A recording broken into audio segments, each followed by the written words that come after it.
Hey guys, welcome back to Vince-Vell Custom. So today I'm reviewing my Iwata Eclipse HPCS airbrush. Now, this airbrush is a basic, good mid-grade model. It's not very expensive. You could probably find them very cheap, probably around under $100. I think I got this one back in the day, you know, a couple years back. Like I think I've had it for like 6 years now. I think it runs around 60, 70 bucks, I think. I don't know. I think that's what I got it for. But it's good mid-grade airbrush. It's your typical dual action airbrush. And the reason why I got this one is I wanted something where I can do base coating skin tones. And since it has the bigger cup, I can throw a lot of color in there. And I don't have to worry about keep pouring in.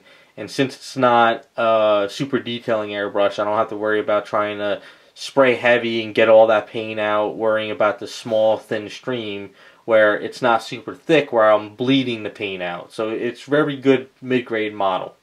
Now, I had to buy the quick disconnect for it, of course. It didn't come with it, but it comes in a basic generic plastic container, nothing super special, and it's a good workhorse. Never had a problem with replacing anything. Never had a problem with having to clean it. After all these years, it's still very clean in the inside. No paint sticking in there every time I clean it, so it works out good. So if you're looking for a mid-grade airbrush that you want to do some base coating, it's not a bad one and it's fairly cheap.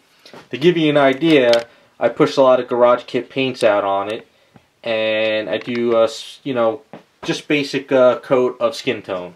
So you know, I'll pop out my garage kit colors, which is very good brand, not super thick but not super thin, and I just do a base coat with it.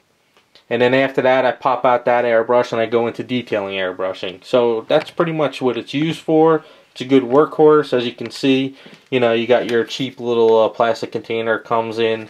The reason why I keep it though is if I ever have to move or if I actually want to get rid of it down the line, I still got the case. But that's all it's really for. It's straightforward. Like I said, it works out pretty good.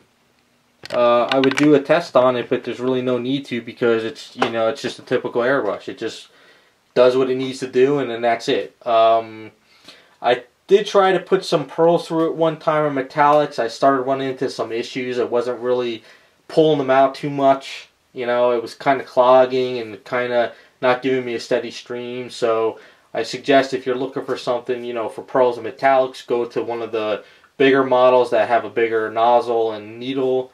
But this is great for just doing a specific, you know, base coat. You want to get something nice and thin, and you don't want to overspray. This is a good model to go with. So that's pretty much my review. There's really not much more to tell about it other than it's just a good workhorse. So if you're looking for something cheap and you want to get something that holds a lot of paint, you could look into the Eclipse series, especially this one. It's got that bigger cup, which is great. So that's my review. Hopefully it helped you guys out, and we'll see you next time.